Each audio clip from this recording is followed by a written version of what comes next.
Hi everyone, we're just going to give it a couple of seconds for everyone to come in and then we'll start. Thanks so much for joining for the iAtelier expert talk.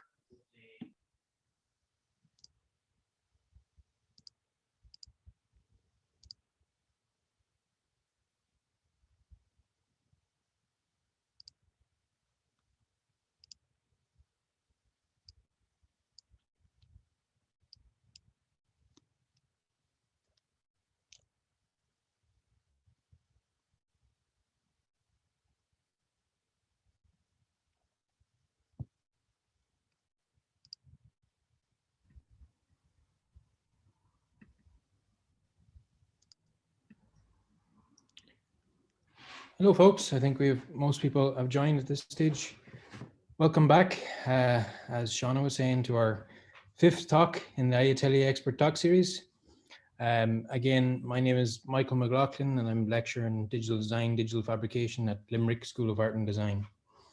So today we have Taekyeom Lee as our expert speaker. Taekyeom is an educator, researcher, and multidisciplinary designer. He's currently an assistant professor of graphic design at Iowa State University. His research explores conventional methods of creating multi-dimensional typography, graphics, and even designed objects with materials and techniques unique to typography and graphic design. He has been experimenting with various digital methods and conventional and unconventional materials. He exhibits his work and provides workshops and lectures across the USA and beyond.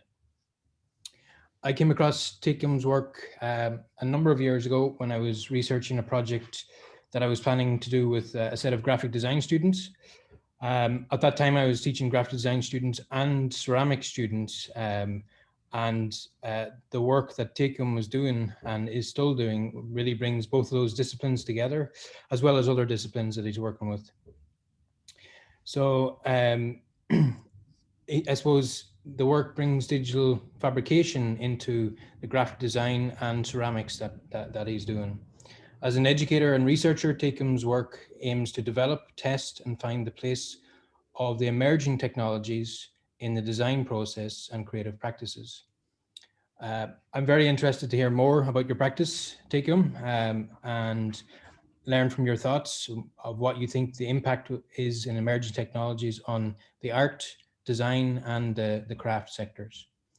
So whenever you're ready, I invite you to share your screen, Taekyeom, and a reminder to everybody else listening that you can add your questions to the Q&A tab at the bottom, and myself and Eleanor will go through them with Taekyeom at the end. All right, I'm going to share my screen. Thank you, Taekyeom. Thank you. Wait a second, just in case, I'm gonna make sure share the sound as well.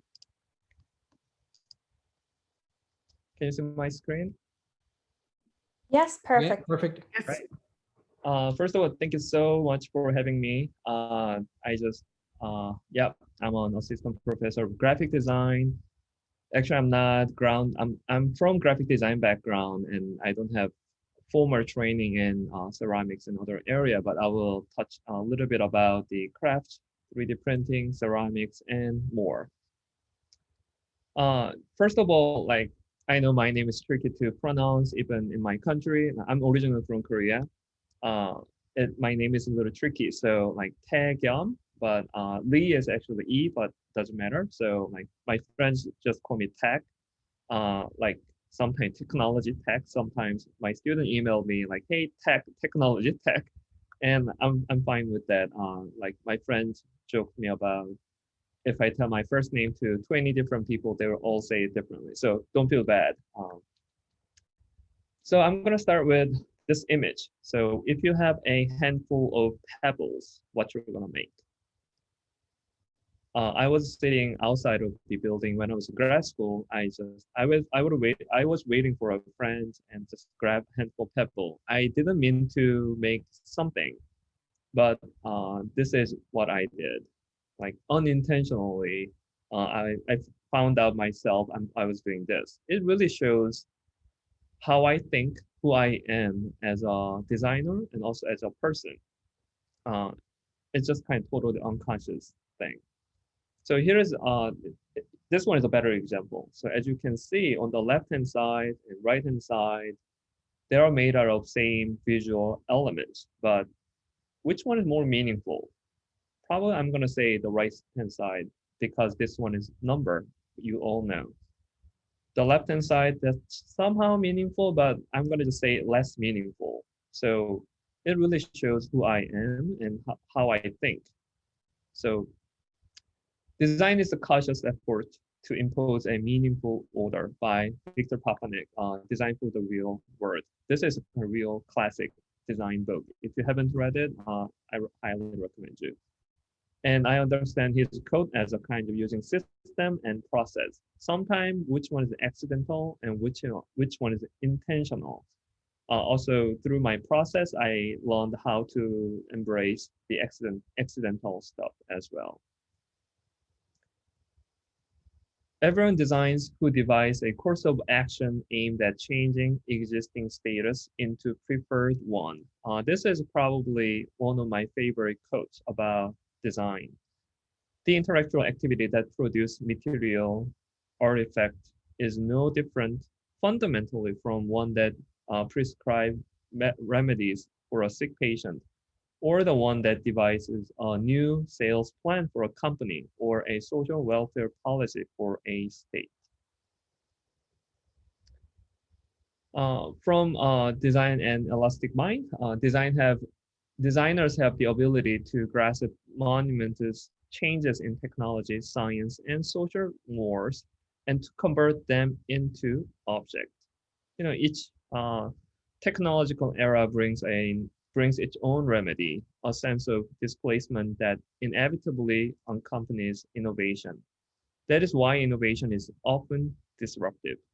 Like Eastern German after the fall of the Berlin Wall, some feel nostalgia for more comfortable, albeit at less aggressive past. I have to go back to my graduate thesis project.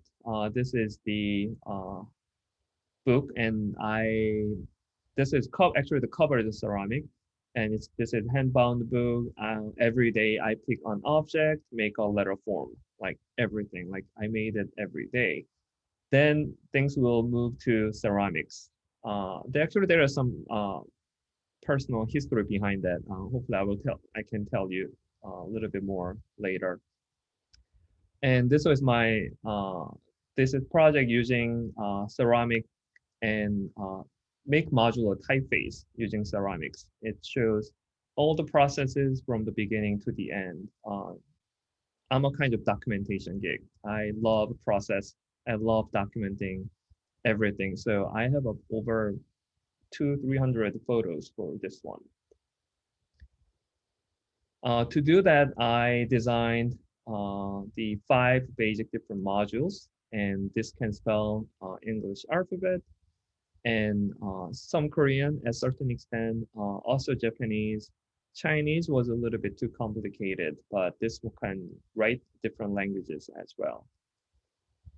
This is me spelling a letter. I have to constantly think how I'm gonna spell it, and how I'm gonna connect the line, how I'm gonna end the line, and how I'm gonna deal with the curves as well. Probably I'm not that fast right now because at that time I was so fast. I can think really fast around that time. And also for this one, I have to do everything by hand around that time. No 3D printing, no digital stuff was involved. You can see the scale of the piece. Once I finished this work, I lost access to ceramics facility, and I have to I love ceramics and love working with typography as well. And I have to find a way to work with this one. So I thought about how I'm gonna do it. Oh, by the way, this is my very first ceramic piece about 15 years ago when I was an undergrad. This one is all hand built too. So I came from not from graphic design background, and no digital was involved around the time. And ironically, once I lost access to the facility, I had to really think about how I'm gonna sustain my activity. So designer is a tool maker. If the tool is not accessible, then make it. As I mentioned, I lost access to ceramics facility, and I was thinking about like, how I'm gonna keep working with ceramics. And I heard like people are 3D printing something, clay specifically. Oh, I can do it. So I thought if I have a printer at home, I don't have to have a big facility, casting table, and etc. So I decided to buy a DIY kit and printed ceramics in my apartment. Uh, After that, I got a full-time job and I got a little bit more money and space to build my printers. To do that, I have to work with both hardware and software as well. As you can see, there is the Arduino. Most of the DIY printers are powered by Arduino. Printing ceramics wasn't easy at first. As you can see, ceramic is soft, and intentionally I made it a little bit soft. So I have to like find a way to work with this one, and lots of failures. But I was also able to make some good pieces like this one. Some of them are small, some of them are big. I will show some more pieces. For this talk, I included some sculptural pieces as well. Those are designed on Rhino and 3D printed. And this one's greenware, so before firing. And this one as well. And I like to show some details. And later I will show you how there will be glaze. My printers are not that expensive. I think I spend about 500 US dollar, but print quality is pretty good. This is my design. My first design for extruder parts was just pneumatic extruder, so compressed air and clay container. When I open the belt, it is constantly shooting the clay. But as I mentioned, I wanted to work with typography. For example, uppercase A, you have to draw the outline, pause the extrusion, jump, and draw the counter inside. So to do that, I wanted to design a new extruder design. As you can see there, right bottom. I designed over 60 different screws and 10 different housings. So like I have to find the perfect combination. So it's like an agar screw, like pasta machine. It can control the feed. So eventually it's working, and now I'm using this system for a while. And clay is abrasive, so it worn out. The screw will worn out relatively quickly. But I think I can use it like about 3 weeks to a month. So. But this is 3D printed. I can print a new screw anytime as I want. Oh, by the way, this one's in the video, this one's using the PVC pipe. I do not recommend the pipe anymore. Like use aluminum or steel, like metal canister will be better for your safety. So this is part of my designer statement. Today, under the development of digital technology, the exciting and rapidly changing digital environment has broadened creative possibilities. My research explores unconventional materials and this digital method to graphic design to create tangible type, graphics, and even designed objects. As a design researcher, I'm trying to develop, test, and find a place of emerging technologies in design and creative practices. This might be the most complicated piece I've ever printed. This one is actually even my GoPro run out of the battery. This one is, I just call it XXX. It looks like X is really a good letter form to be printed in 3-dimensional space because this is a symmetrical shape. This one takes about 5 hours to print. And as you can see there, I need around 285 lines, 285,000 lines of code. As you can see, XYE. So if you're familiar with 3D printing, you know G code contains all the information about printing, X, Y, Z, and E is for extrusion. This is a fired and printed piece. The goal for this piece was I really wanted to print something I cannot make with my own hands. Maybe I can make it with hands, like how many years of practice I need, like 5 years, like at least a few years of practice to make it with my bare hand. But with printing, I can design it and I can print it relatively faster. And also all the pieces are locked in. All right, this is, I have a quiz for you. So if you know the answer, you can type it in the chat. This is writing a sentence in three-dimensional space with clay. And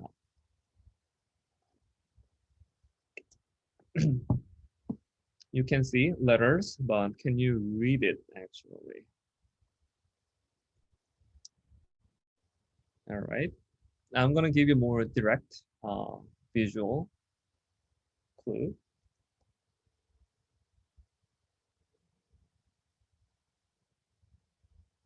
Okay, now you might know.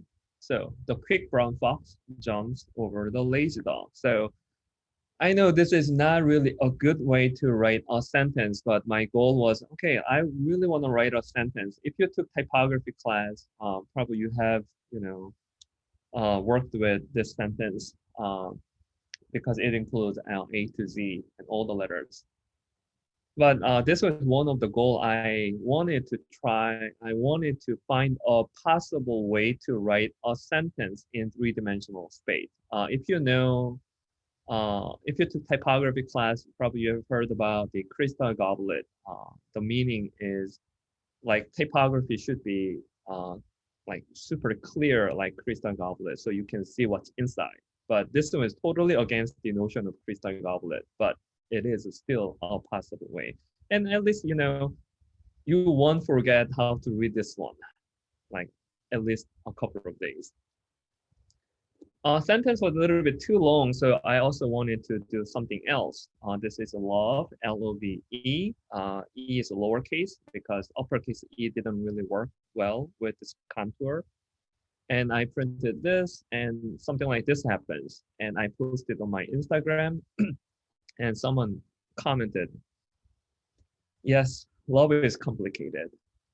So like, oh, and I have to kind of, that was really interesting because L-O-V-E, the letter form doesn't have any meaning or like the shape doesn't associate with the meaning at all. But something like this one shows a certain aspect of love somehow.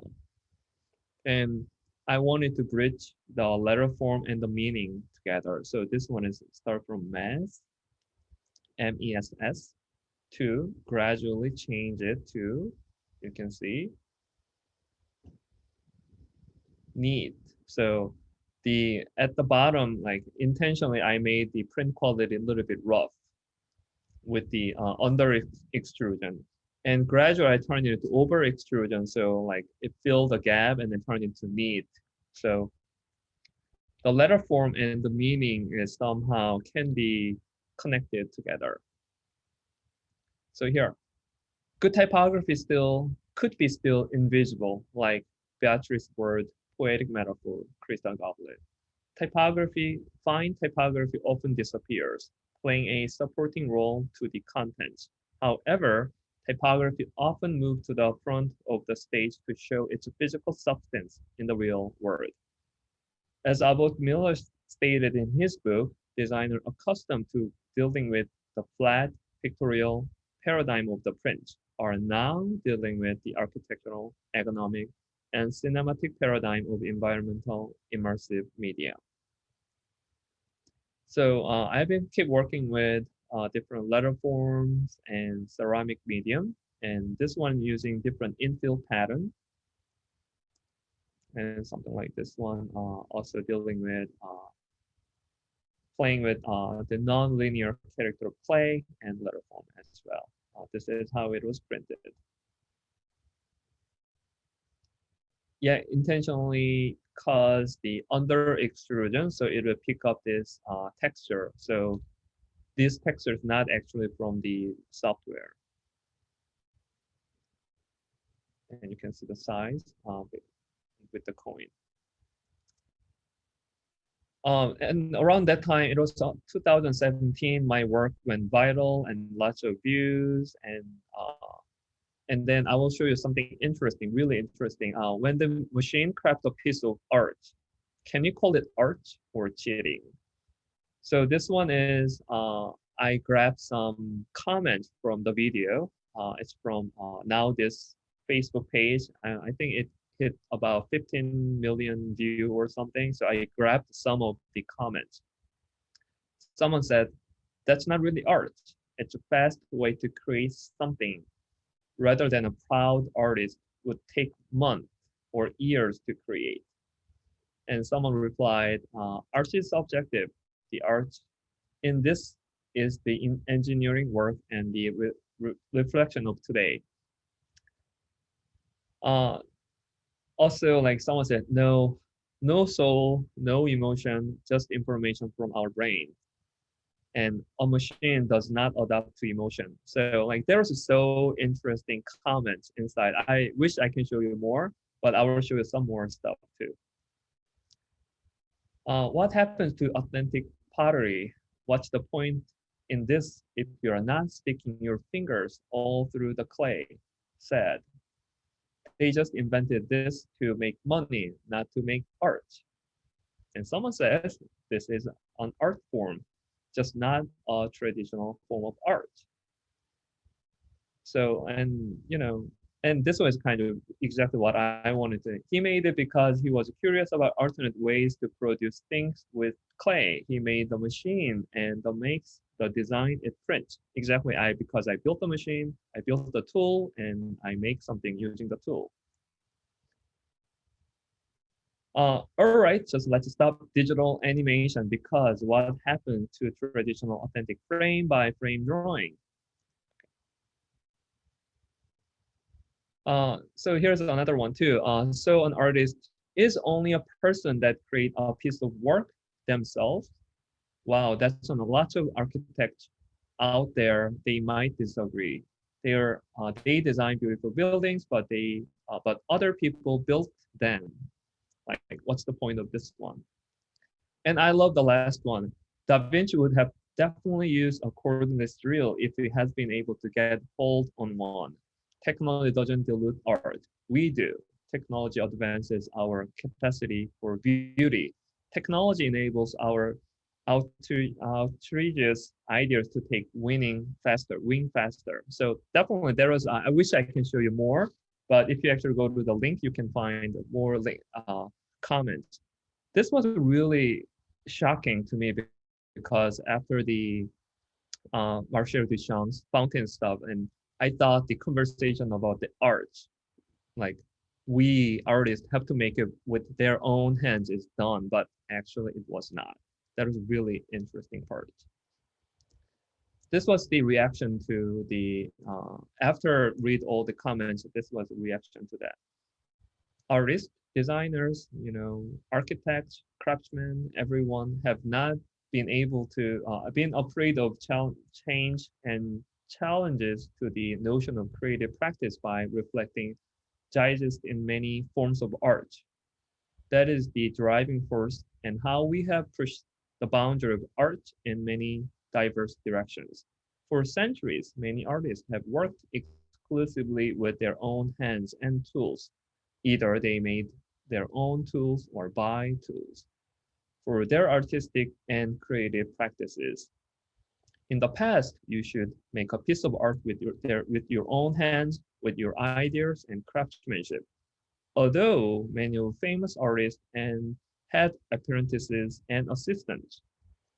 With the development of digital technology, contemporary artists have accepted new digital tools that can assist them to change the conventional definition of art and craft for last decades.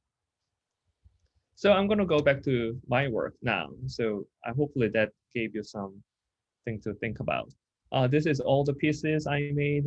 Those are ceramic pieces. Like I was preparing for a solo show. All the pieces are designed on Rhino, and as you can see, like they have different designs.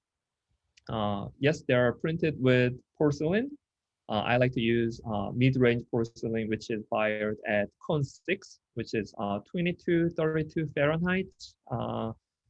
I get used to use Celsius. I'm sorry, I forgot how it works. You know, like, yeah, when you launch something in Fahrenheit and Celsius, sometimes it's a little bit tricky to change. This one is the fired pieces.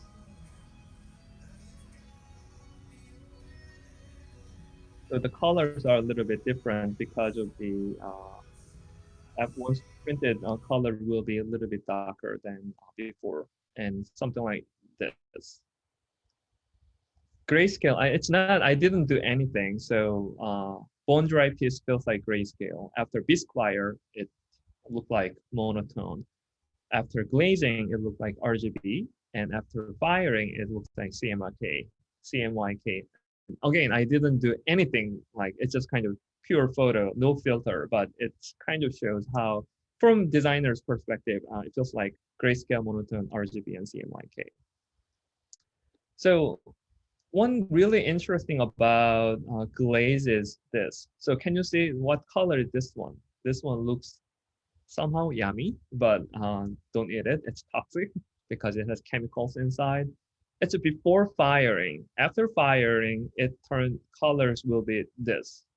So somehow glazing is nonsense. Like if you don't know the chemical or what you don't know the recipe or like chemical reaction, you don't really know, like it doesn't really make sense. Something like this one, I'm using the commercial glaze. They add a little pigments in it so you can guess what kind of color you're gonna get. Something like this one, it's a house glaze. It doesn't make sense. You have to actually test wire before you make real piece. This is what I found from university I visited. I see the screw off. Ferry has visited us again because you don't know what happens in the kiln. It's a totally somehow mysterious thing. Sometimes I use those pieces to stack them up, make something.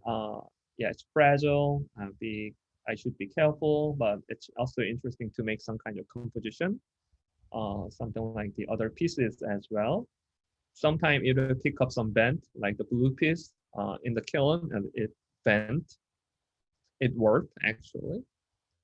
And something like this one, I also learned how to play with colors as well.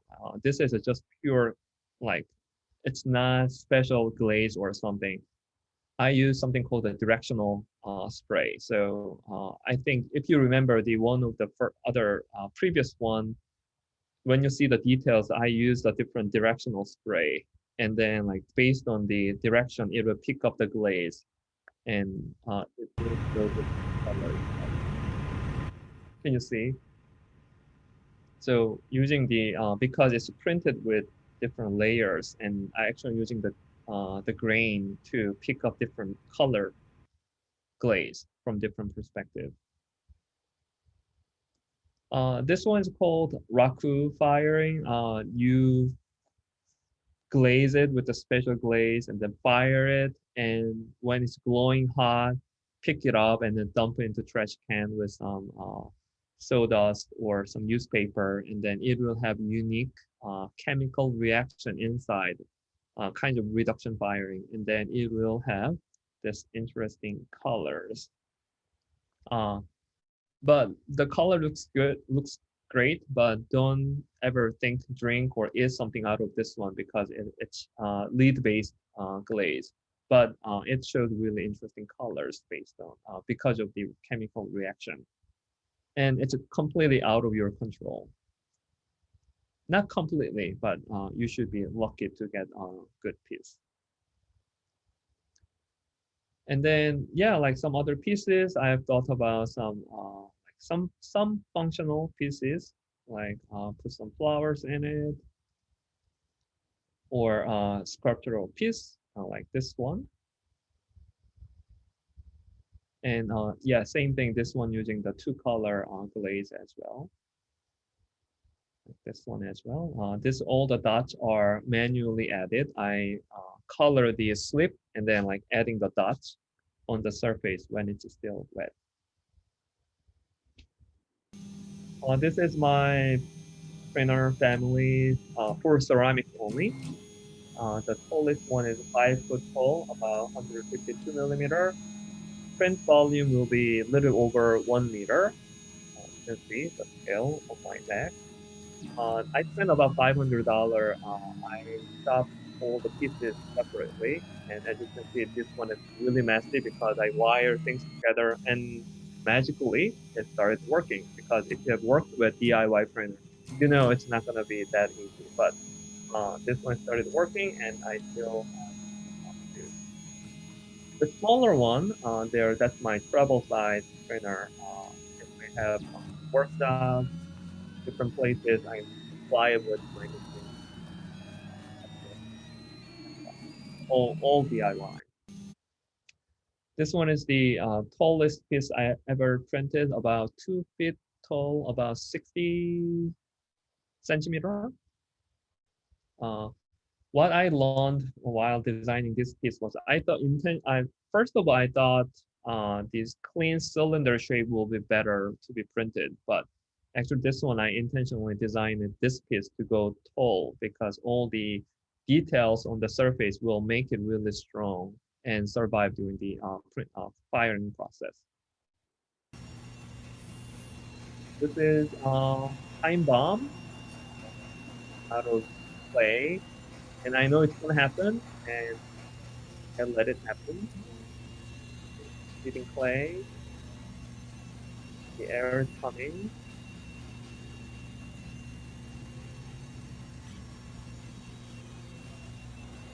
There we go. 3, 2, 1. Someone screamed behind it. So that was what happened when it ran out of clay. This was my office a few years ago. I'm not in that office anymore because I moved to a different university. Yeah, it's kind of, yeah, my student call it like mad scientist's office, like running machines inside, like, yeah, spend time there. For some of you are interested in ceramic printing, this is I just have draw diagram. You can have some kind of small plunger system and like a much bigger plunger with a stepper motor. And also you can use auger and pneumatic extruder, which is I like to use. And there's an Italian company called Wasp. They're also selling similar design too. You can also combine it with the plunger and then auger extrusion as well. If you do that, you have to control the 2 motors. Most of the time, if you like to 3D print clay or like paste-like material, like you might want to use just one of them. And this one I also made small scale design. And I share the plan with everyone. So if you have, you can go to the link and you can download STL files and instructions, and you can actually print clay and you can adapt it for your printer. This is the printing video, and this one I tested refraction as well. Not perfect, but refraction is working. And it has to extrude, refract, extrude, refract.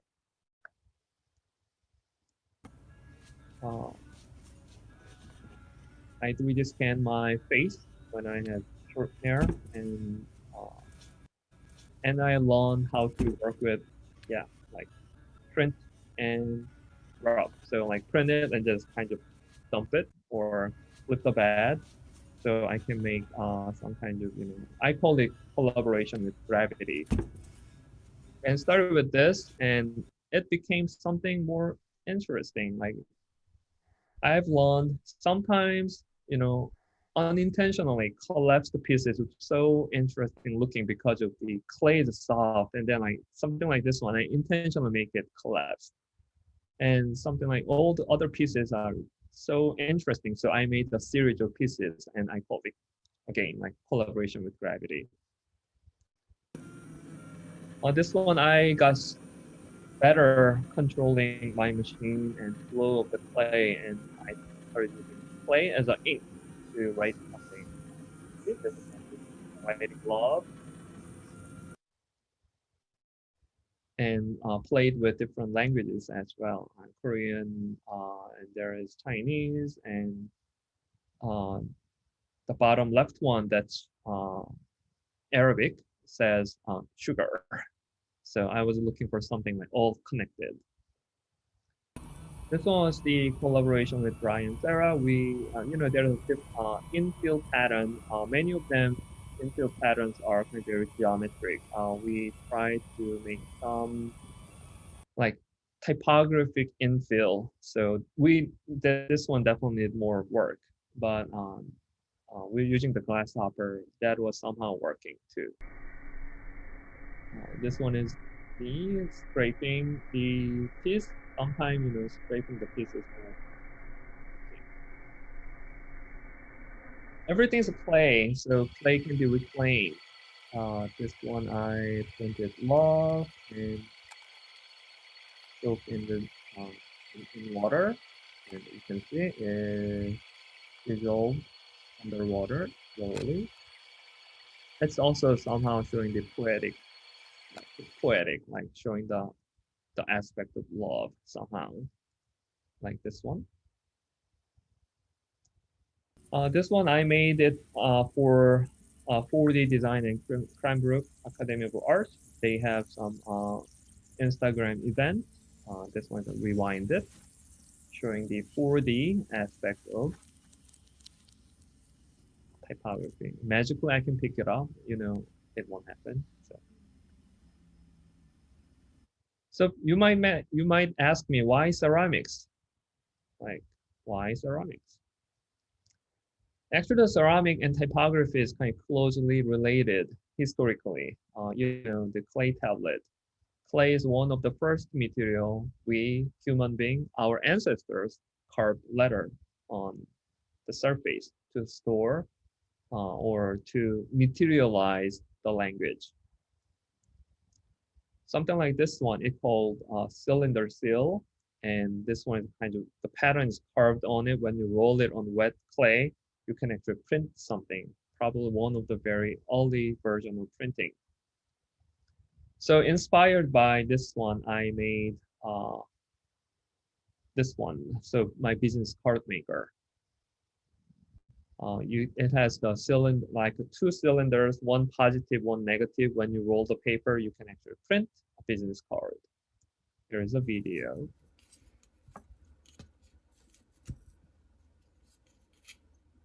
Oh, this one, by the way, it says it's in Korean. It says "Be healthy."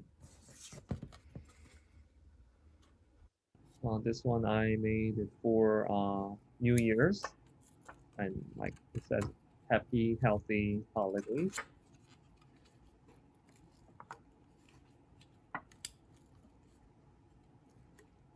So yeah, no ink, just paper and this device. You can print something. I made this one for exhibitions and different events as well. For the exhibition it was last year, right before the pandemic. There was an exhibition in Chicago, and I let people to play with the embossers. As I mentioned, I'm originally from Korea, and inspired using Korean, Hangul, and I designed the English alphabet, something like this one. Using Korean syllables, consonant and vowel sound letters, it's designed like this one. You can see A to Z and 1 to 0. Made the embosser. This one is more handy, and maybe you can see this one. There is a little magnet there, so it just actually snaps. So this one can be keychain, but also it's kind of hand pressed embosser.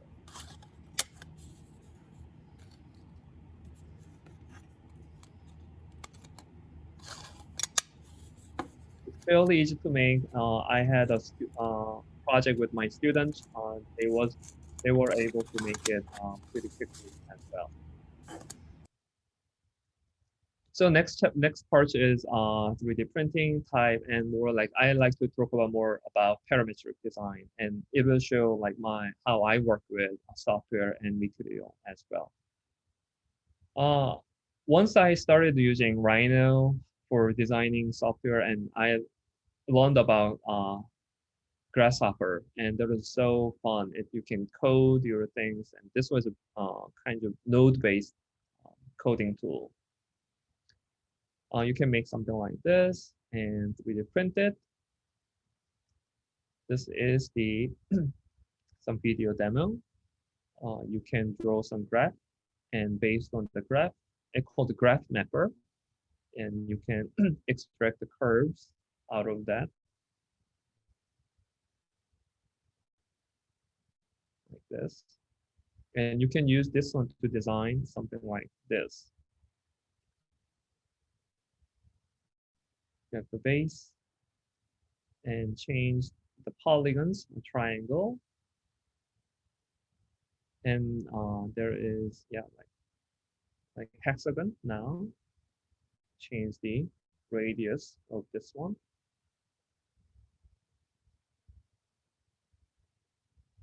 And the series is changing the height. This graph is kind of controlling the outline, the contour of the base. The other one is controlling the rotation, you can see. So if you use this one, you can make so many different shapes like relatively quickly. 2 months ago, I had a workshop with students in New Mexico. Like it was 3 hours workshop, and like you definitely participants and students can learn how to work with simple parametric design using Grasshopper like this one. Actually, it's much longer video, but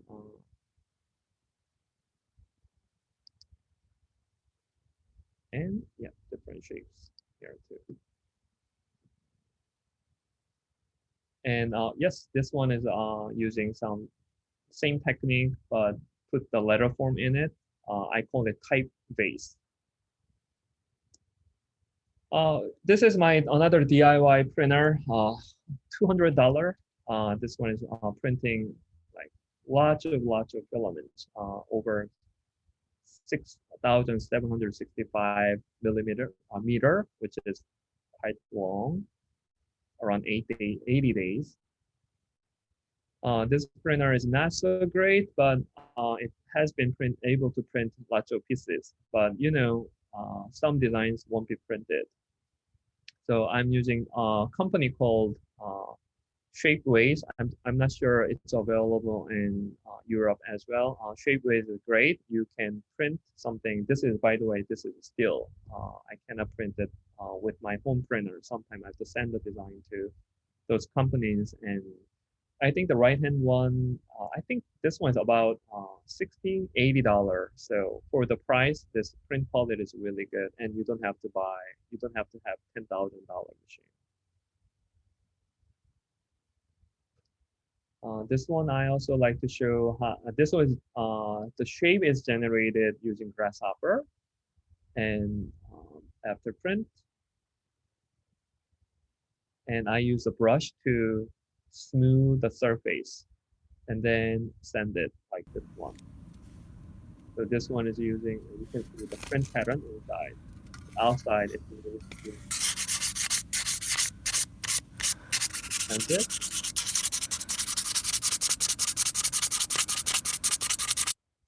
It take quite a bit of time, not so much time, just send it a little bit. And it was glazed, and it doesn't look like it's 3D printed, but it's kind of the combination of the hands-on technique and some digital technique together. By the way, all the dots are and textures are hand textured on the surface. This is another Grasshopper stuff using some image image sampling. So put the image and it will create the shapes. This looks aggressive. It is really aggressive because it can poke my finger, and it poked my finger a couple of times. And like this one too, the parameters is outside, but as you can see, you can change the design real time. And yeah, this one is not printed, but you can see how it could work with the grasshopper. Once it's working, I started printing other pieces, and you can see the the shining text stuff. I will show you how that works. So this is a collaboration with Yeohyun An. She designed the letter form using processing. If you have processing is another open source software, you can code your own stuff. And I took her design and 3D printed with porcelain. This is the rings. As you can see, the eye shape is kind of rotated and make a Möbius strip. So if you don't know how it's made, it's hard to see the letter from inside. You have to just slice it like pizza or the cake, so you can see the letter from inside. So I'm going to tell you a little bit more about the 3D printing. Again, like it has X, Y, Z, and many of times it will be planar slicing. If you have some design, you have to slice each layers. But you can also do some non-planar slicing, like this one. It's not planar slicing. It will change the Z with this one. So this is a printing video. You can see the Z, the height is changing as it prints. And also change the height again. So because it's a clay, so relatively it's easy to do something like this one. Definitely you can do it with plastic as well. You will need to control the Z pretty, the extrusion pretty well to achieve something like this one. And something like this one as well. You can see it's changing the Z axis.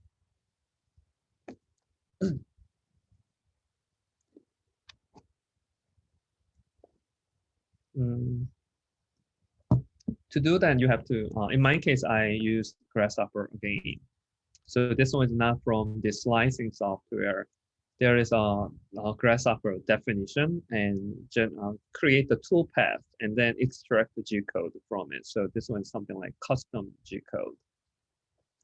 Something like this one, you cannot do it with conventional slicing software as well because it has a self-intersecting curves on it. So you cannot do that. But you can also achieve something like this using Grasshopper.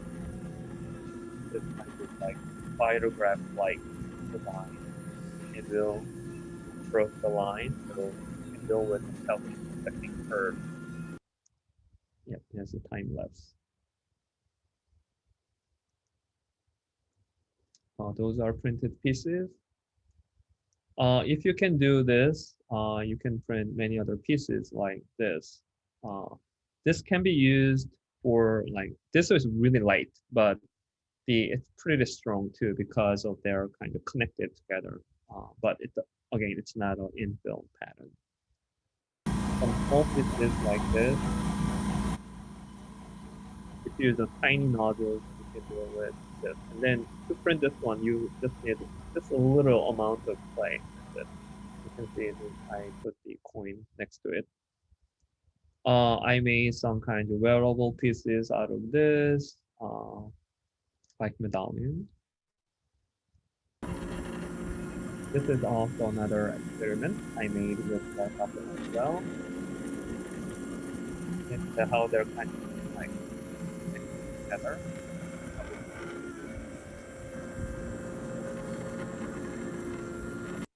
So when it's printed, fired, it became something like this.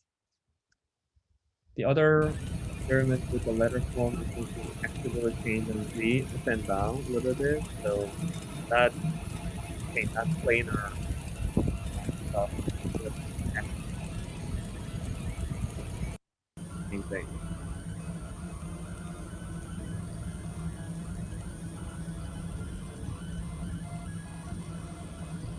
I think yeah, I should play with this one very much more with this one later.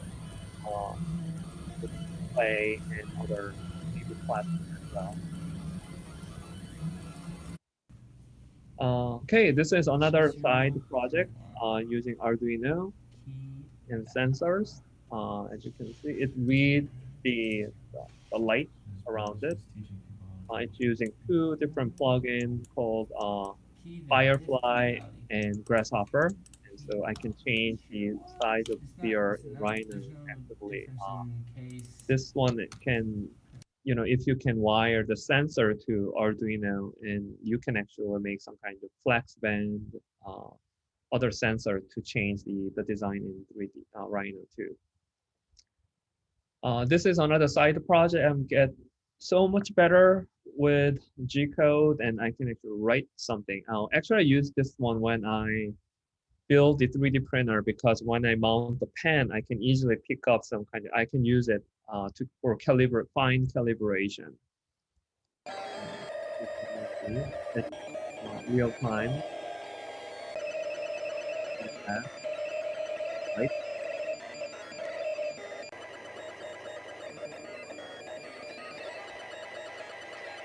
And here's the thing. Oh yeah, I agree. Like half of your life is filled with all kinds of problems, and the other half is for troubleshooting. And yeah, I love playing with the 2D stuff as well. I almost felt like the A17 that one, while it's writing, I actually agitate the printer itself, the table, so it pick up the movement. This is a brush. If you're using the Z axis, I can write with brush as well. By the way, it says hi in Korean. It says 안녕.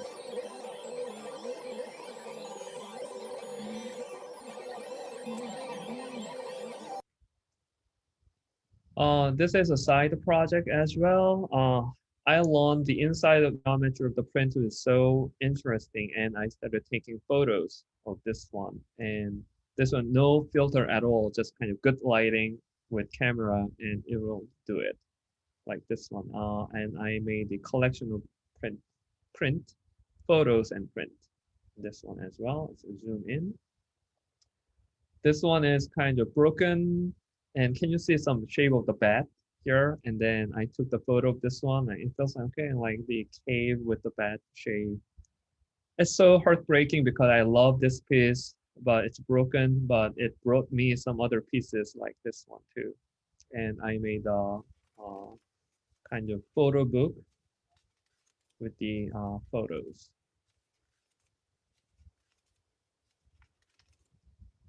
All right, I'm gonna rush a little bit. So play with the materials and methods. Just test, test, test, and test.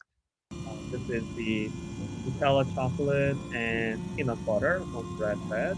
One of the most exciting demo in my class. Loved it, edible, and the real chocolate is a little bit tricky, but definitely doable. Just need a more fine calibration and also put it out. 3D printed piece, and you can do lost wax or lost plastic casting. This one is called collaboration, my friends, Marisa. This one is called the PMC, precious metal clay. It's made out of fine particle of copper. You can print this one like clay, and you can fire it. You have to fire it with the carbons, so it won't be oxidized. If not, it will turn to green. So after that, you can fire it again. Yes. And once it's done, you can tumble it, you can polish it, and it will be a shiny piece. PMC, there is copper, silver, gold, and just expensive, but you can also work with them too. So those are the final pieces. Sometimes they have quite a bit of shrinkage. it broke as well. Marissa turned it into beautiful pieces like this.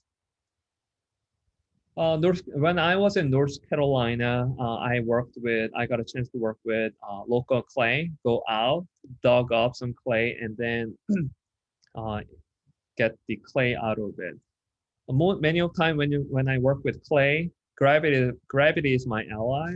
Gravity is my enemy because it just often collapses. But this time, gravity is my ally to separate the clay and sand. So the thing is, soak the clay underwater overnight, agitate it, and wait a couple of seconds. Clay particles lighter than sand and other things, so it will separate.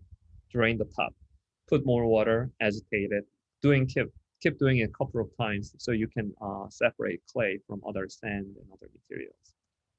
This is the high carbon clay, I believe, because red, and after this one high fire clay, so it has to go to the higher temperature, and I have to use the gas kiln to do that. There's damper to control the amount of oxygen for the kiln. So after firing, it turned to this dark black, purplish color because when it's fired, cut the amount of oxygen for the kiln, it will take the oxygen from the clay body. Simply reduction, oxidization and reduction. So they have different firing, depending on the firing process, it will show different colors. Something like this one, I tested some concrete casting with PLA print. You can print this one with one shell, pour the clay, let it cure, and then use some heat gun or something, and then tilt it off. This one I'm glass root. Mix the paper pulp and glass seed and clay, and then let it grow, and you can get something like this one. Not I'm root, and this one I said I'm grass root. This one is interesting experiment as well. After that, this one is I have basil, the baby basil in my office, and this one's an eat. So we harvested it for pizza party in class. Printed with flexible material, you can make some stamp and same design, but it was printed with TPU, thermopolyurethane, very flexible. Flexible pieces can be made on keychains as well, using the same design I use for clay, and this is very durable. Again, yeah, super durable and relatively easy to print. This is the 3D printed books. I just have 2 layers, so I can make some books out of that.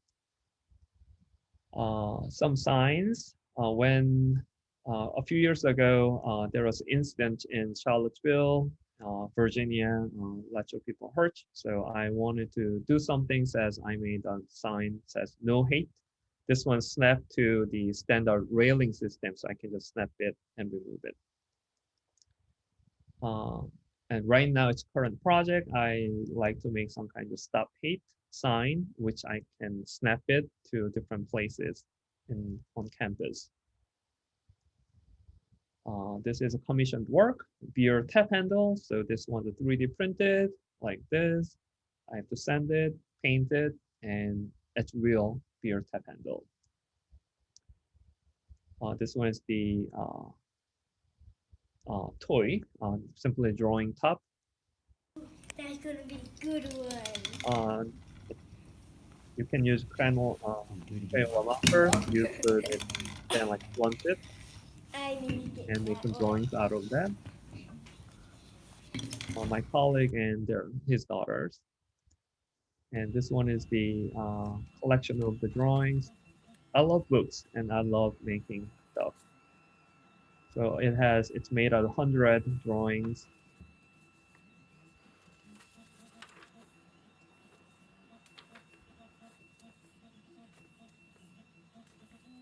The other piece is something like this one. You can make like spinning was a little bit tricky, so I made a launcher for this one. Put it in there. By the way, you can download it. I shared it online, so you can 3D print it, enjoy spinning.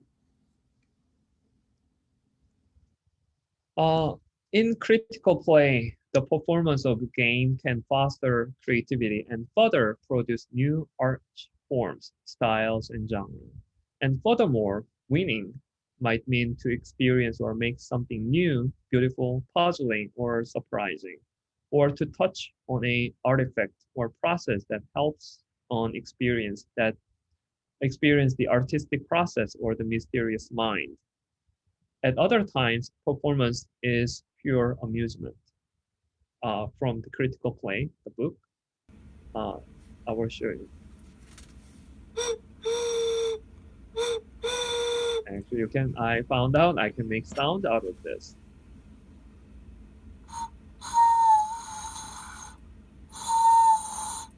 I need more experiment, but yeah, sometimes you just you unexpected stuff, you make something, you make it playable. This one is for the exhibition. I installed, I have over 100 pieces. I put it out there. It can spell letters like this. Also, it can be pencil organizer like this one. But I let people play with it, and something like this happens. Like kids are crazy about playing with these pieces, and they found their own way to play with this one. That is so fascinating. And sometimes this kind of casualties happens, but that's totally fine. Playful activities are an essential aspect of learning and creative act. Performance and play are intrinsically linked to the artist's intervention. Performance can also incorporate improvisation or flow, a common studio art methodology. Flow is the state of consciousness in which one is so completely absorbed in an activity that even the ego falls away, letting creative urges shape direction. A designed object presents its own beauty as it is. However, the object could also be a playable toy or performative object. Object which is designed for an artist's own winning, whatever it means to the artist. I believe an artist can create object that could invite users to the state of flow, which means completely observed in an activity. My next move will investigate more about the nature of play and design playable objects and toys. Okay, this is one of the last chapter of digital to physical, not only amplified visual, but physical interaction.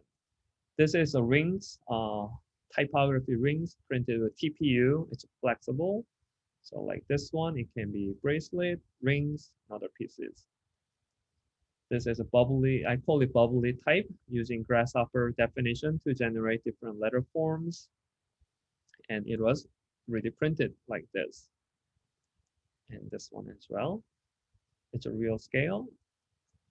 There was an exhibition in Chicago again. This was exhibited. I have worked with San Francisco-based startup company called Lightform. They're making a projected AR device. So I can scan the surface and project something on it. So I can add another layer on these three-dimensional pieces like this one. Over the summer, because of quarantine and COVID and everything happens, I cannot work with ceramics anymore. So I found a way to work with soap. So I made 3D print the pieces, make silicone mold, and started making soap like this one. And this is the video. It's a satisfying moment when you unmold it. Sometimes feels like laying an egg.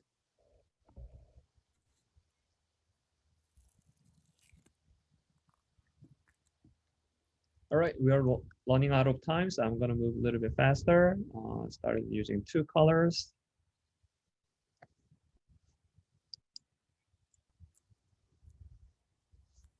Molding. And then I use laser to design the packaging for this one. This one is the latest one. And even once you can do with soap, you can do with candle too. Technology, art, craft, and design have been a symbiotic relationship. They has always evolved with technologies and creative processes as new technologies, processes, and materials fused new ideas and creative solutions. Through my research, I have tried to expand the boundaries of design and to look for alternate design solutions with emerging technologies. So simply, it's make, think, repeat, and don't forget to play. This is the collaboration with Brian Barr and Matthew Weddergreen. This one is called Climate Continuum. So it's visualization of the global temperature for over 160 years. This one is printed with color changing filament. So it will show. This one is from Ed Hawkins. It visualizes the temperature changes over 150 years, and then we turned it into 3D and then printed it with color changing filament. So when people hold it with warm hands or ambient temperature higher than 31 Celsius, 88 Fahrenheit, it will change the color. Climate Continuum is a work with a purpose. A visualization of the past 150 years in climate data. The piece blurs the lines between sculpture and performance, object and action. Rendered in a temperature-sensitive material, the presence of the viewer causes a color change from purple to pink. Echoing on a local scale, the role the viewer is playing in the ecosystems driving the source data at a global scale. Right, so because I'm an educator, can I use another 5 minutes to show some of my student work? Yeah, go ahead. Thanks, Taekyeom. So this is my student work. Group of students make some like textured cards from A to Z. For example, like S has scary, so S has a goosebump on it. L is layer, so they have textured card, and you can scratch the surface to make some custom card. This one is called a G table, so they use slicer for Fusion 360, and I help them to run the CNC router. They make the tables. This one is a lean chair. The LE is a chair and AN is ottoman. So you can make, this one is the lean chair made out of the plywood. Stand chair using STAND, and then they created the joinery system and made a chair. This one is featured through AIGA. This one is to turn 2D modular typeface into 3D piece, and then there was printed with plastic. This student started with the processing sketch with a simple animation, making grow, and then get 6 different frames and printed with a wood infused filament. And like she inked it and then I printed. This is the hybrid project using processing, 3D printing, and printmaking at the same time. Sometimes we just have fun with some found object and turned it into some writing instrument and write something. This is my student. I helped my student to 3D scan their body, and the assignment was combining their body with some spirit animal or object. So they turned it into werewolf and like something called pistol shrimp. So they 3D sculpted their body and 3D print the final product.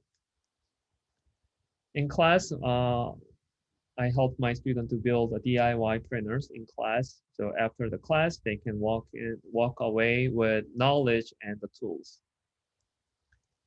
This is the, yeah, like dog feeder and Wall-E themed speaker. Student get the a Bluetooth speaker from Walmart, and then I take it apart and then create a new piece. This is my graduate student, made a tube inspired by underground and subway, and like make dimensional typography. This is a student work as well. They made soap design and make some packaging like this one. I've been sharing like most of the stuff, visual stuff you have seen. You can find it on my Instagram page, and you can also hit me up. You know, if you have questions. Yeah, like I cannot travel anymore, but I've been traveling to have some host workshops and other stuff. And I like to show you this one. This is the when I visited Qatar. Uh, this is the X-ray photo of my luggage. So actually, this is from the hotel. Like they have own like security stuff, but actually the customs stopped me. Hey, like what's in your bag? And they're like, it's how it looked like. Recently, I have an exhibition in Meraki Institute of Arts and Design. This is a virtual exhibition, so I will share the link soon so you can watch it. All right, so all designs begins with the dance of life. So I found this one from NC State University. I try to share some of my moves. I'm not a good dancer, but I will show it to you.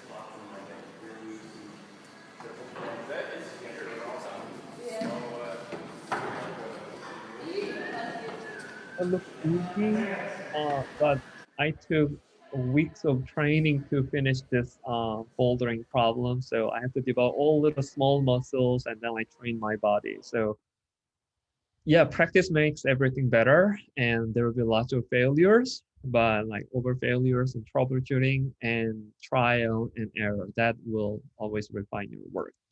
Thank you so much. I did a little over time, but if you have any questions, please type it in the chat. Also, I know we're going to take some break, right?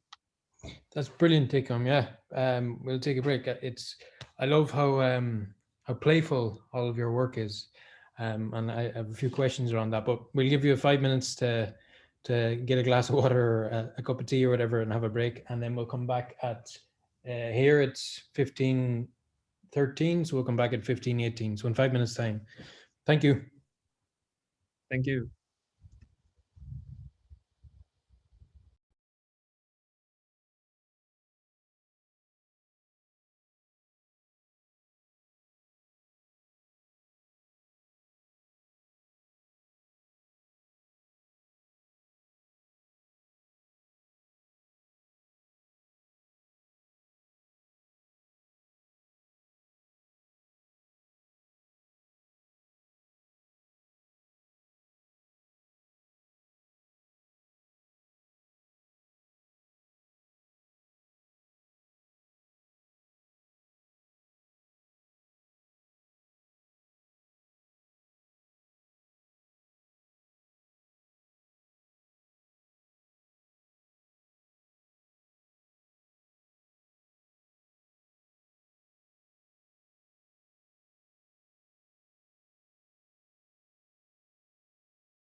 Hi, Taekyeom. Welcome back. Well, I see you've been answering and commenting on questions there, so you haven't got much of a break. But we'll fire a few more questions at you if that's okay.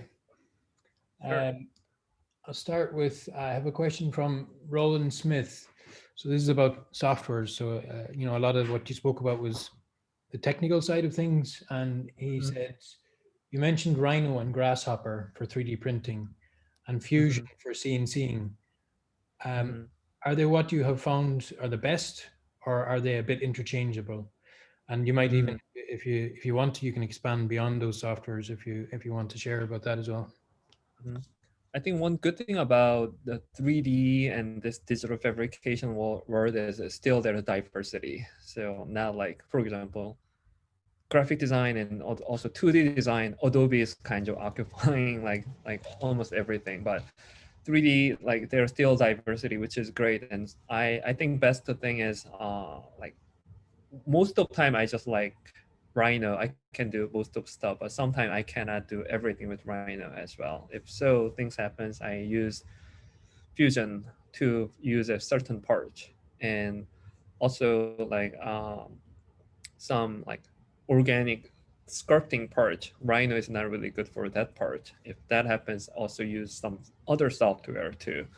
ZBrush is also great, and Blender is good too. So I recommend, many of time I recommend it to my student as well. But in my case, I just like to switch the software for different tasks, and like depends on what I like to do.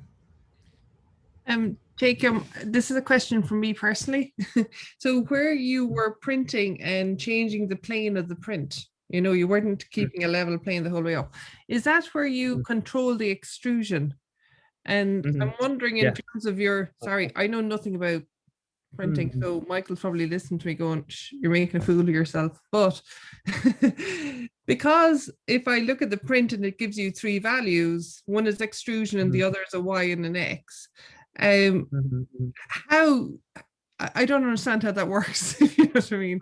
Yeah, is it more code? That's what I'm asking. Yeah, so you mean the G code, right? Yes, yeah. The G code is contained X, Y, Z, and extrusion all together. Oh, so okay, I didn't see the Z. If you draw a rectangle 0, 0, 0, 0, 40, 0, 40, 40, 0, 40, like it just has X, Y.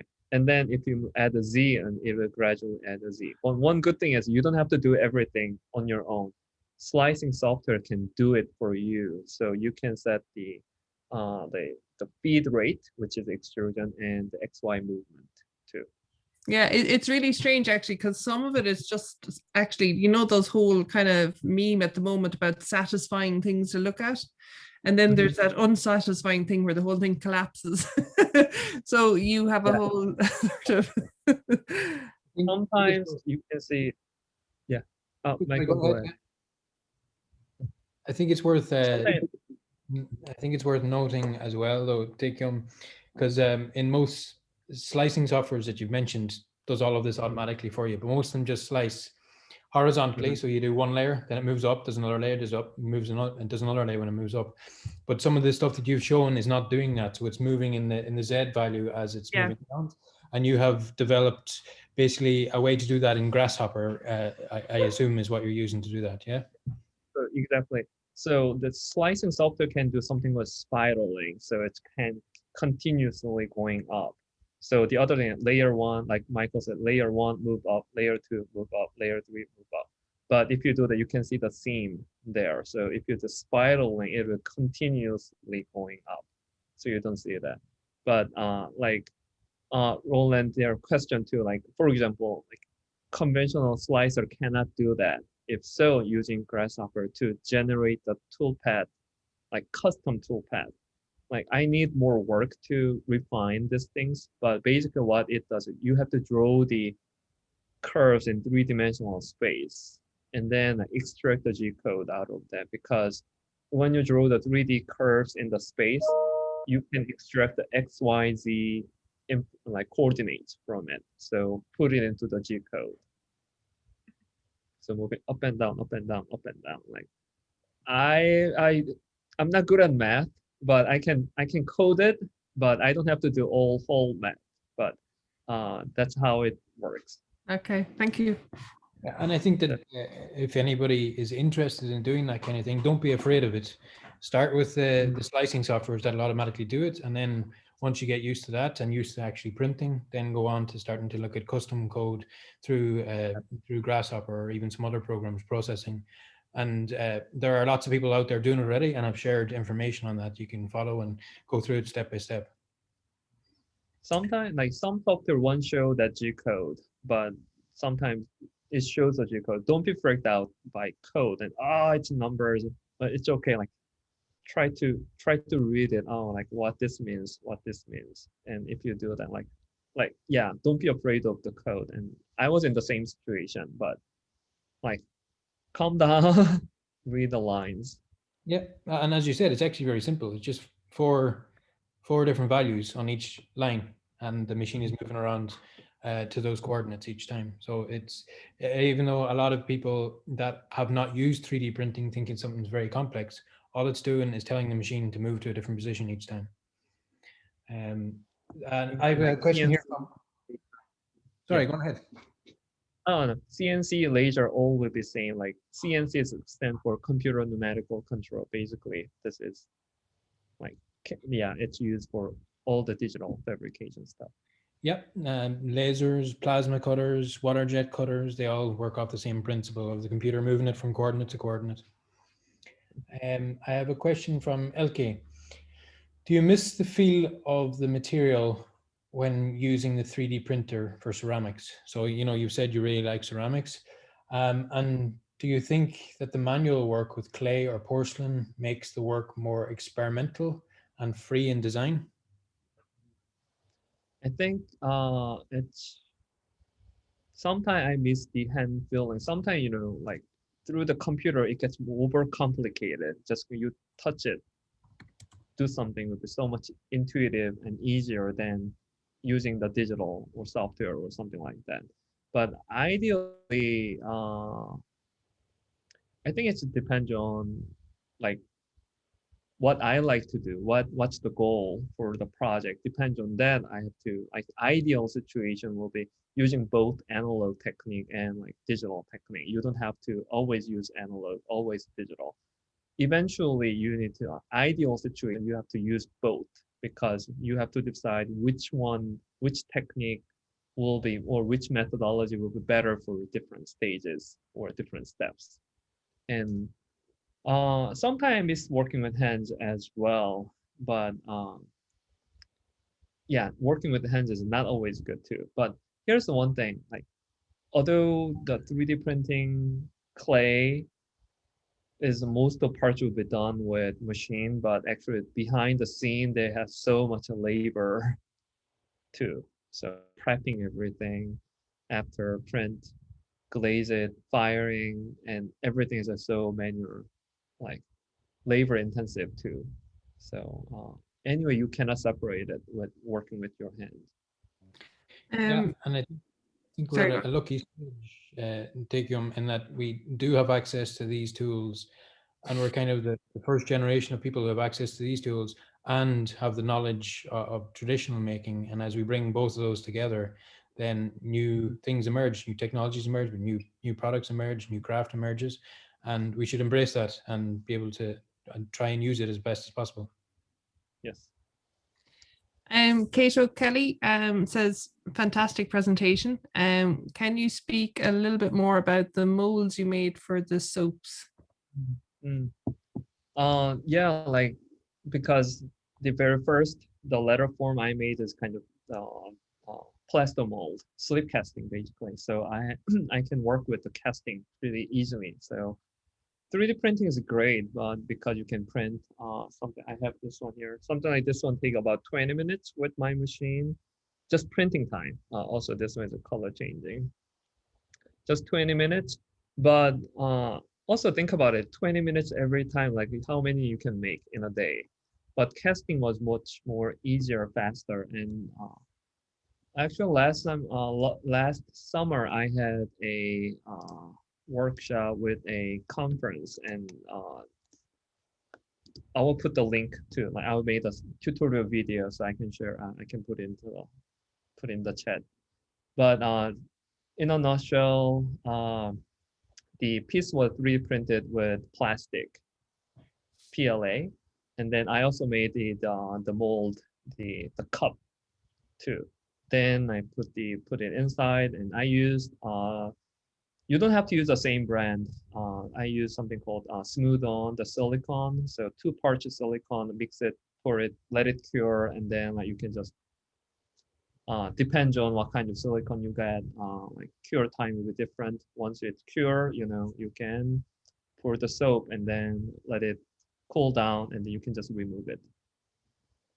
It's very, if you have experience with casting, this is really easy. And when I show my student last year, one of my students can do it at home. So like my goal was like everyone can do it at home. So during the quarantine, so like, you can easily do that. And definitely, I'm going to share the link in the chat. Let me find it. Yeah, so basically the process is you print the positive thing, the thing you want in the end, out of plastic, and then you cast a mold around that. You take out the plastic piece you originally had and use that space to cast whatever you want, whether it's wax for a candle or if it's soap, it can be cast into that silicone mold then. Yes.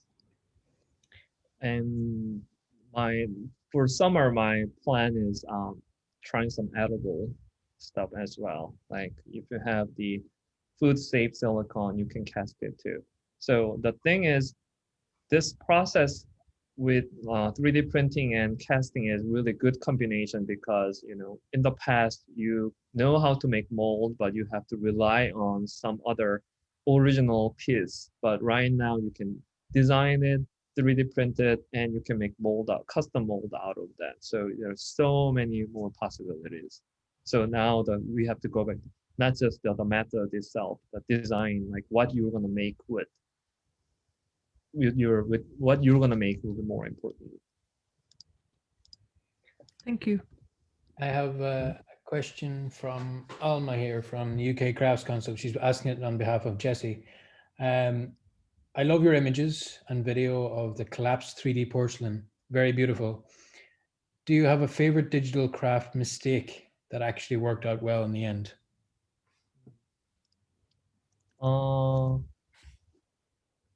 Many. For example, yeah, definitely I love that the collapsed piece, because at first when I work with, because one thing is I don't use a special clay, so I just put some water in it to change the viscosity of the clay, so it's quite soft. So like it collapsed quite a lot, and first it collapsed again. But later I found that non-linear character of clay shows really interesting piece. So I love this kind of let it collapse. And also other thing, oh, I forgot to add it here, but not really mistake, but also this kind of mistake can be somehow controlled. For example, the piece I showed you, like intentionally cause the under extrusion. If you do that, it's gonna make some kind of like some textures on it, and then like slowly turn into over extrusion, so it will fill the gap. Or I forgot to show you about, like you can actually make some kind of chains with the ceramics too. If it doesn't have any support, draw the air, draw the line in the air. If it's a little bit sagged, draw another line, it'll be sagged too. So one thing I've learned is how to appreciate those mistakes or like unintended situation or effect or anything mistake, and then I've learned how to turn that into more, like use it in more intentional way. And I think lots of trial and error. Clay is much more forgiving for that kind of thing than plastic. Plastic requires you to be very, very precise when you're layering it up, because the layers are very thin and there's not much extruded each time. But clay, you can change the extrusion a lot, and you can have this sort of where it flows around itself and creates the space itself. So it's a very nice material to be able to do that with. Yes, absolutely. I like your, yeah, it's very forgiving compared to plastic. Also, you can reclaim it, use it again. So like, I feel bad when I make something bad to print with plastic. Oh, I made another like waste. But clay, it's kind of, you know, you can reclaim it. And I think I showed you some video. So like reclaiming process is really interesting as well. You can see it will be gone underwater. I think that might answer Nicola's question, which is the most sustainable material to 3D print with. I'm guessing the reusability of the clay is probably what you'd suggest. Is that right? Or Depends on actually the like kiln also firing will take energy to like electric gas or something. But compared to plastic, and here's something, I had some conversation. Okay, and people said let's use tumbler. It'll be so sustainable. Good, yes, true. But to make this one, there's so much energy and like monies and everything too. So if you buy a tumbler, you have to use it for a while to like to really make it work. If not, it's just better to use paper cup, because if you have this kind of tumbler and use it 5, 10 times, it's not so worth. So same thing happens with the ceramic piece as well, because it takes more energy to produce the piece. Not just clay. Clay itself is very sustainable, I think, compared to other materials. But like once it's firing will take the energy. So once you make it, you have to, I don't know exactly, but you should, to make it worth enough, you should use it more, or like you should really make it worth enough. If you do that, it could be sustainable. I think it's worth noting that once you fire the clay, you know, it becomes ceramic, so it's not really recyclable after that anymore. Whereas a lot of the plastics, even though we sort of in the back of our mind, we all think plastics are bad. A lot of the plastics are fully renewable and fully recyclable that are used for 3D, especially the ones that are made for 3D printing, like the PLA that you mentioned, which is made from cornstarch. And there are many renewable and reusable plastics that can be used in 3D printing. I think, Michael, we might just have one more question, if you think. Diego wants to know, of all the projects and the experiments, which are the pieces that you get most attached to? And is there a common element in your work? Or a common element, I suppose, in your design?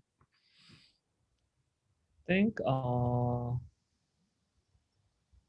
probably I'm gonna say, this is a tricky question. Somehow this all my babies, so like I just like them all. I think what I've learned is like how to adapt and how to work with new process, because again, like I'm not from, like, I was trained as a graphic designer, so I haven't experienced with any of this with 3D printing or like ceramics and other stuff. Probably I still remember the first piece I printed once my machinist started working, my new extruder started working, and I just kind of the test piece I made. Also, like, I just love the process. I love the trial and error process. Like when things started working, when I went to bed and okay, tomorrow I'm gonna make this one, and then and then I go and then crazy making, and then tomorrow, if it's working, I use a scaffolding basically. If this is working, and try another one, try another one, try another one. So if you go to my Instagram, you will see, like, you can see everything. Again, I'm a documentation geek, so I just kind of document it, post it, document it, post it. So yeah, everything, and especially I like this series, the color changing little piece. So this was kind of handy, and especially if you have working with physical stuff, moving is really tricky. So I move with the boxes, and I like this kind of small pieces now. Especially, yeah, I like, because I'm holding it right now. I like this kind of color changing piece now. And yeah, I think everybody remembers that first piece that successfully printed, especially if they started when printers weren't so good or they're self-made printers. And it took so much effort to get to that stage where you could press print and print something. And when it successfully happened, it's ingrained in your memory. Sorry, I just got a message there from Charlotte. Sorry, apologies, Charlotte. I thought we had picked you. So could you take one more question, Taekyeom? Sure, yeah. Yeah. There is a lot here. I have it here, Eleanor. Yeah, okay. What do you add to the clay for 3D printing to make it smoother so that it can come through the nozzle? Water. Water, yeah, exactly. Just you make it to the right consistency. And you can use, I suppose we should say that you can use lots of different clays. It's not just one particular clay. Any of the clays you make by hand, you can mix them to the right consistency and then put them through the machine. For that part, yeah, I just people talking about some alcohol, waters, and deflocculant as well, like to make it slip. But I tested deflocculant, but this will make it so soft. So in my case, I just prefer just water, and it's a little bit tricky. Like I cannot really measure the viscosity of clay. But I feel that like once it gets softer, it's in between the slip and the clay for the hand building. It's somewhere between. But one thing I can do is because I'm using the pneumatic extrusion, so I can control the pressure to control the extrusion a little bit too. One downside of using water is it has quite a bit of shrinkage as well, because more water and more shrinkage and like it's softer, so I have to work with some design as well to make it printable. And I think if other people are interested in sort of the technical part of mixing the clays and getting that ready for the printer, the ceramicist Jonathan Keep in the UK, everybody that's 3D printing in ceramics is well versed with Jonathan's work, and he has documented and shared all that information very, very clearly. So if you look up Jonathan Keep in the UK, you'll find all that information. So I think we've Jonathan Keep and Unfold, and both when I started 3D printing, I inspired by their work. I said, wow, it's they're doing it, and then I thought I can also build my own version of the piece as well. So like I know Unfold. I went to the Unfold their talk 2 weeks ago, right? And that was awesome too. Yep. Brilliant. And can I add something? Like I forgot to mention that. So one thing I was able to work with this stuff because first of all, I like to play with stuff and I'm really curious about it, but also like trial error things was important. But I forgot to mention one thing. How I get into clay and ceramics was something interesting. Like it was totally unintended because when I was in grad school, suddenly I have to get eye surgery. So that surgery put me into face down recovery. So for 2 months, so I had to put my face down like this and then like 24/7. So it was miserable. And then when I got back to school, I wanted to do something else. And then I have a semester left for my thesis exhibition stuff. And then I wanted to take some ceramics class because